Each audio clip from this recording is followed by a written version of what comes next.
بڑے لمبے اور نوکیلے سنگوں والی گائے دکھا کر میں آپ لوگوں کو قطعاً ڈیری فارمنگ سے دور نہیں بھگانا چاہتا، بلکہ سندھ تھرپارکر کی ایک نسل ہے جسے وائٹ سندھی یا گرے سندھی کہتے ہیں۔ مانا جاتا ہے کہ یہ ساہیوال کی بہن ہے، کیونکہ جب ان دونوں کو ایک ساتھ کھڑا کیا جائے تو کلر کے علاوہ کافی کچھ ایک جیسا ہے۔ اب ہم دیکھیں گے کہ اگر ہم اپنے پیسے اسی گائے سے اپنی ڈیری فارمنگ کی شروعات کریں تو اس میں وہ خاصیتیں موجود ہیں کہ یہ ہمیں بچت کرا کر ہمیں منافع دے پائے، کیونکہ جب بھی آپ ڈیری فارمنگ شروع کریں، نصیحت مان لیجیے میری، بڑے بڑے ڈیری فارم دیکھ کر دکھاوے میں نہ آئیں، شوشہ نہ مارا کریں۔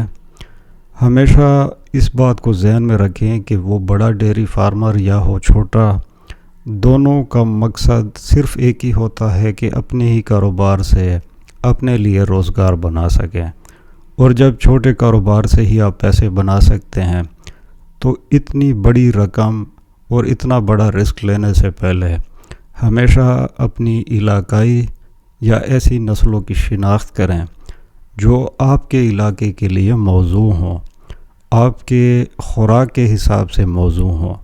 جو بندہ دودھ کو دیکھ کر ہی اس کے منہ میں پانی آ جاتا ہے اور یہ نہیں دیکھتا کہ میرا جو علاقہ ہے وہ اس کے لیے موزوں ہے، تو چاہے آپ امریکن گائے لے آئیں، اس کے نخرے بالکل امریکن ہوں گے۔ 45 لیٹر والی گائے اگر آپ اسے 10 لیٹر بھی لے پائیں گرم علاقے میں تو ساتھ میں شکر کی نماز علیحدہ 2 نفل پڑھا کریں، کیونکہ یہ معجزے سے کم نہیں ہوتا۔ قدرت نے ہر علاقے کے لیے اپنا ہی ایک الگ جانور پیدا کیا ہے، اور جب ہم ٹھنڈے علاقے کے جانور کو گرم علاقے میں لے آتے ہیں تو جو مسائل ہم نے دیکھے ہیں وہ ہمیں ہی معلوم ہے۔ اب ذرا ہم اس کی خوبیوں کو دیکھیں گے، اس کی پہچان کو بھی دیکھیں گے، تاکہ جب آپ وائٹ سندھی لیں تو آپ کو اتنا پتہ ہو کہ یہ دودھ والا جانور میں نے لیا ہے۔ اس کی خاصیتیں دیکھنے کے لیے ہم پہلے تھرپارکر کی جو زمین ہے اسی کے بارے میں دیکھیں گے، اسی سے ہمیں پتہ چل جائے گا کہ اس میں دوسرے نسلوں کے مقابلے میں کون کون سی خاصیتیں ہیں۔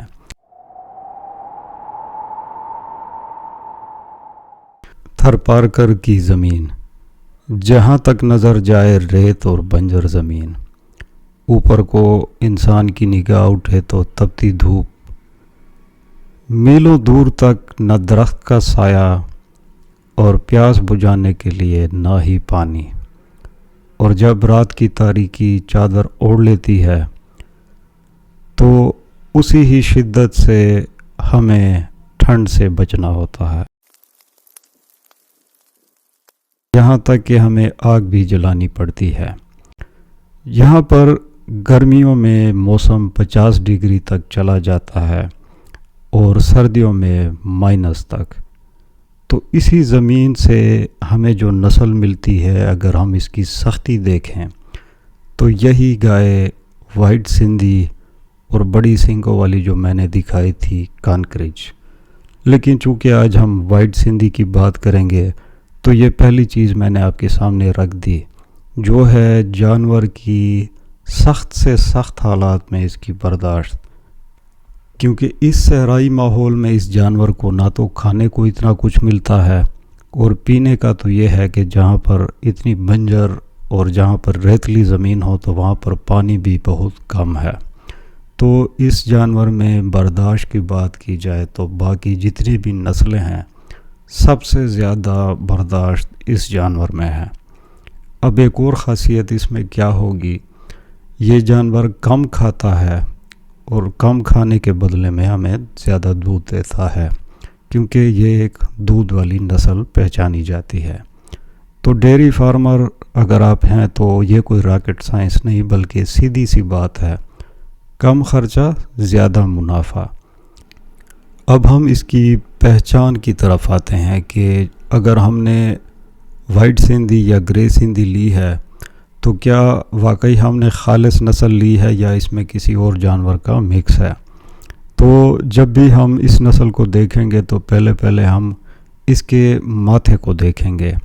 اس کا ماتھا ایک تو چوڑا ہوگا اور یہ پیچھے کی طرف بینڈ ہوا پڑا ہے جو آپ تصویر سے دیکھ رہے ہیں. تو یہ اس کی ایک علامت ہے جو ماتھے میں ہے. اس کے علاوہ اس کا اگر ہم منہ دیکھیں بہت بڑا ہوگا اور چوڑا ہوگا. یہ اس کی دوسری علامت ہے. کان اس کے یوں سمجھ لیں کہ جو گر گئے ہے اسی طرح لمبے اور چوڑے ہوں گے. اور جو دوسری اس کا جو ہمپ ہوتا ہے یہ چیز اپنے ذہن میں رکھ لیں. اگر یہ جانور دودھ دینے والا ہے اور یہ وائٹ سندھی ہے تو اس کا جو ہمپ ہے اور اس کی جو اگلی ٹانگیں ہیں یہ بالکل سیدھی لائن میں ہونی چاہیے. اس کے علاوہ اس کا جھالر دیکھیں بالکل جس طرح ساہیوال کی گائے کا جھالر ہوگا. جھالر کے بعد ہم دیکھیں گے تو ہمیشہ اس کی قد دیکھیں گے. قد کے اعتبار سے جو آپ کی وائٹ سندھی ہے وہ ساہیوال سے ذرا بڑی ہوگی کیونکہ اس کے جو بیل ہوتے ہیں وہ زیادہ تر ریڑھی کے لیے استعمال ہوتے ہیں وزن کھینچنے کے لیے. اس لیے قدرت نے اس گائے کو قد میں ساہیوال گائے سے ذرا اونچا بنایا ہے. باقی اس کی پہچان کی بہت بڑی علامت ہے جب بھی سردیوں کا موسم آئے گا تو اس کے بال ذرا سے کالے سے ہو جاتے ہیں. ہلکے سے اس میں گرے قسم کا شیڈ آ جاتا ہے. یہی وجہ ہے اسے گرے سندھی بھی کہا جاتا ہے. اس کے علاوہ اگر ہم اس کی بیک سائڈ پہ آ جائیں گے تو اس کی جو دم ہوگی وہ آخر میں ہمیشہ کالی ہوگی. یہ ہو گئی پہچان. اب چلتے ہیں کہ ہم اس سے کیا فائدے اٹھا سکتے ہیں یا اس میں کون سی خوبیاں موجود ہیں دودھ کے اعتبار سے اور خوراک کے اعتبار سے. اب ہم دیکھیں تو یہ گائے ہمارے پڑوسی ملک میں پائی جاتی ہے. ہمارے درمیان صرف ایک چھوٹا سا بارڈر بنا ہوا ہے. یہ گائے وہاں پر بھی پہنچ چکی ہے اور وہاں پر جو لوگ اس گائے سے دودھ لے رہے ہیں ہم تو صرف خواب بھی دیکھ سکتے ہیں. اس کا ریکارڈ 25 لیٹر تک بھی ہے دن میں. 25 لیٹر کسی بھی ایک دیسی نسل کے لیے بہت ہی زیادہ دودھ ہے.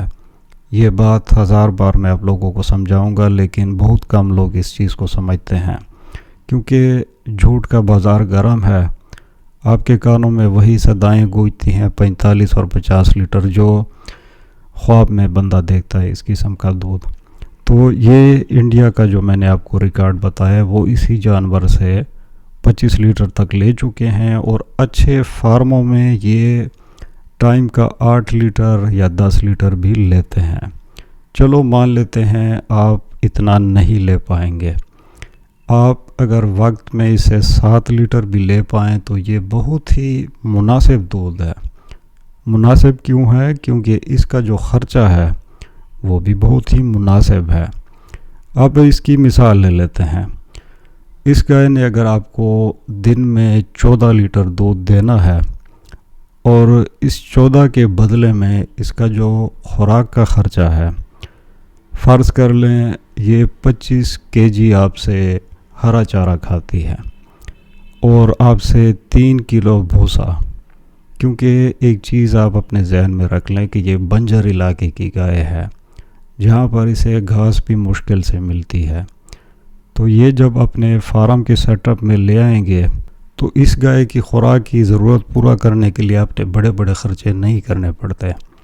تو اگر ہم دیکھیں آج کل گھاس کی جو قیمت ہے 1 من شاید 500 کے لگ بھگ ہوگا اور آپ نے اسے دینا ہے 25 kg. یہ بن جاتے ہیں اگر ہم اس کی کیلکولیشن کر لیں تو 300 روپے ہرے چارے کے بن گئے اور 50 روپے اگر ہم اسے 3 کلو بھوسا کھلائے تو 50 روپے اس کے ہو گئے. خرچہ کر لیں تو 350 خرچہ یہ آپ کے جانور کا ہے اور اپنے دودھ کا حساب کیونکہ ہر علاقے کا جو دودھ کا ریٹ ہے وہ الگ الگ ہے. تو بچت آپ کے سامنے ہے. یعنی امریکن گائے جو آپ سے 1500 سے زیادہ کا خرچہ کھائے گی اور یہ اگر اس کا خرچہ دیکھیں تو بہت ہی کم ہے. یہی وجہ ہے آپ سے نصیحت میں کرتا ہوں کہ شروع کرنے سے پہلے ذرا نالج اپنے پاس رکھ لیں کہ کون کون سی نسلوں میں زیادہ برداشت ہے اور ان میں کیا خصوصیات پائی جاتی ہیں. پھر جا کے اپنا فیصلہ کر لیا کریں. تو یہ تھی آج کی ویڈیو. پسند آئے تو ہمیشہ کی طرح لائک، کمنٹ اور سبسکرائب